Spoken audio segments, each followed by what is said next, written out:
There is so much to unpack. It was 90-plus minutes full of a lot about Trump's record, a lot about Donald Trump, some very telling responses from the former president as well. The topics at hand included everything from immigration to abortion to January 6th to the outcome of the 2020 election and, of course, the economy. With me, watching it throughout the last 90 or so minutes, Kathleen Monk, Corey Tenike, and Scott Reed. We're going to go through some of those big moments. We've got them on tape for everyone watching, for all the Canadians watching.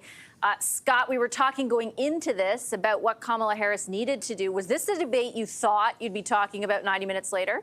No, she didn't pursue the project that I thought she should and that I thought she would, which was, I was talking about it, 80% about herself and trying to connect with voters and 20% jabbing Trump. It was the exact opposite. It was 80% jabbing Trump and only about 20% dedicated to talking about her own story, her own plan, her own focus.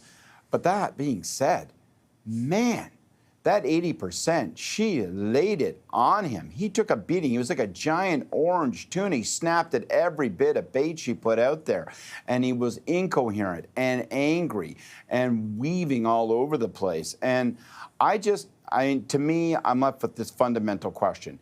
Could it be that tens of millions of people would watch this debate, watch this performance of Donald Trump, and be unbothered? I believe he had to have lost votes tonight. I don't think she achieved the project I thought she would, but man, I don't think Harris won. I think Trump lost, and I think we're going to see it in the polls. He was undisciplined, incoherent, and I think extraordinarily unappealing.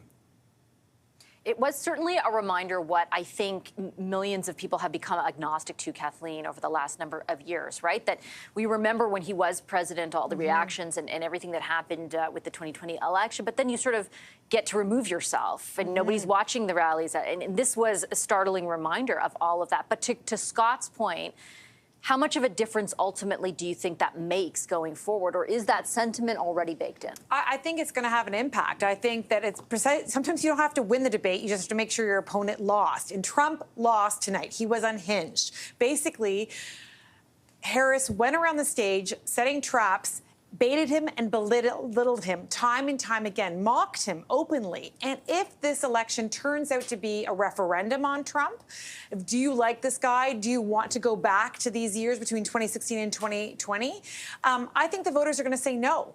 And I think she was successful at doing a few things tonight, making this a referendum on Trump, instead saying, let's go to the future. She used this powerful line saying, I represent a new generation of leadership. I'm not Joe Biden. I am not Donald Trump.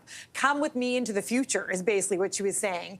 And I think that was really successful. She also redeemed, a lot of new Democrats, not new Democrats, Democrats, excuse me, my own party, by actually delivering the lines on reproductive choice that Biden just couldn't do. I mean, that was the tragic moment in that debate on June 27th, when he couldn't deliver on the one issue that we know Democrats are rallied around. So I think she didn't do the selling of her story, her biographical story, or really laying out a clear vision on what she would do on the economy. I think this is the weakness that pundits like us will point to, that she really didn't deliver that message home. But she did nail Trump down on the debate floor several times, make him look unhinged, make him take the debate, time and time again, even on things as obvious as crowd sizes.